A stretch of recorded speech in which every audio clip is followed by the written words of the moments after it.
Acceder a una vivienda en Argentina es cada vez más difícil. Lo importante es que empecemos a entender por qué. Hoy te voy a dar algunos datos oficiales para que empecemos a ver qué es lo que sucede con la cantidad de viviendas, la cantidad de inquilinos, de propietarios y de viviendas vacías en la ciudad de Buenos Aires, pero también en la Argentina.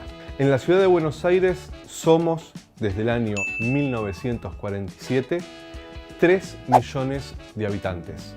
Los habitantes en la ciudad de Buenos Aires se mantienen estables. Sin embargo, es cada vez más difícil encontrar un lugar donde vivir. Otro dato que complejiza aún más esta situación es que en la ciudad de Buenos Aires hoy hay 1.500.000 viviendas. Esto quiere decir que hay una vivienda cada 2 personas. No es un problema de oferta entonces, sino de especulación. En el año 2000, el 20% de la población de la ciudad de Buenos Aires era inquilina.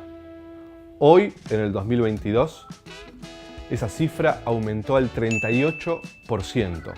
En el año 2000, la cantidad de propietarios en la ciudad de Buenos Aires era del 68%.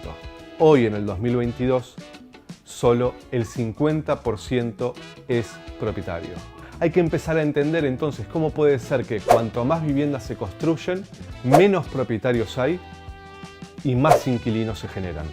En 1947, la ciudad tenía 740.000 viviendas. En 1991, la ciudad tenía 1.200.000 viviendas.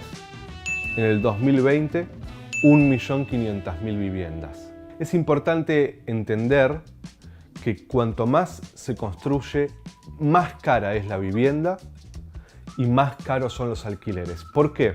Uno piensa que la oferta y demanda es lo que dirige absolutamente todas las reglas de la economía. Ejemplo, si se producen más tomates, seguramente el precio del tomate va a bajar. Si hay una sequía y no se pueden producir tomates, seguramente el precio del tomate va a aumentar. Eso puede suceder con la producción.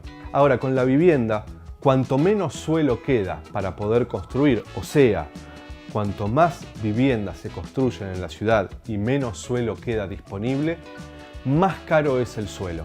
Cuanto más caro es el suelo, más caro es construir y por lo tanto más caros serán los alquileres. Si a eso le sumamos que cada vez hay más alquileres en dólares para el turismo, si a eso le sumamos que hoy en la ciudad de Buenos Aires hay 350.000 viviendas vacías de sectores que pueden tener viviendas vacías porque son dueños de 100, 200, 300 viviendas. Todo ese combo, más la desregulación del precio del alquiler desde la última dictadura en Argentina, genera que entonces sea cada vez más difícil y más caro poder alquilar una vivienda. En Argentina, en 1980, había 1 millón de viviendas vacías.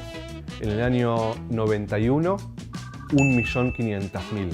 Hoy en Argentina hay 2.500.000 viviendas vacías, producto de que aquellos que pueden construir o comprar viviendas solo las construyen o las compran para especular.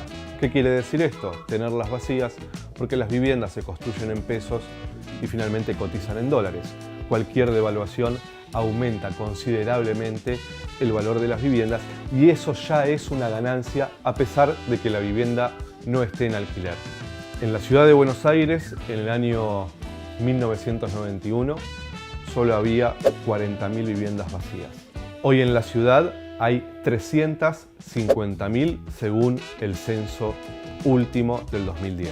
Argentina tiene esta terrible particularidad en que no regula el valor del metro cuadrado, no regula el valor de venta de los inmuebles, no regula el valor de los alquileres, no tiene ningún tipo de penalización para viviendas vacías y, por supuesto, sobre todas las cosas, la vivienda en Argentina está dolarizada. Si estas situaciones no se empiezan a regular y a desandar, la crisis habitacional será cada vez más grave. La ley de alquileres empieza a desandar un poquito tanta desregulación, con contratos un poco más largos, de 3 años, con la regulación de las actualizaciones de los precios de los alquileres, por lo menos durante el contrato. Pero falta mucho para hacer. Falta sobre todo que el Estado tenga política de vivienda e intervenga regulando y protegiendo sobre todo el derecho al acceso a la vivienda en alquiler. Hay una tarea fundamental que es empezar a discutir por qué seguimos naturalizando que tengamos salarios en pesos, pero las viviendas haya que comprarlas en dólares. Soy Gervasio Muñoz de Inquilinos Agrupados y esta fue la columna de vivienda para c5n.com.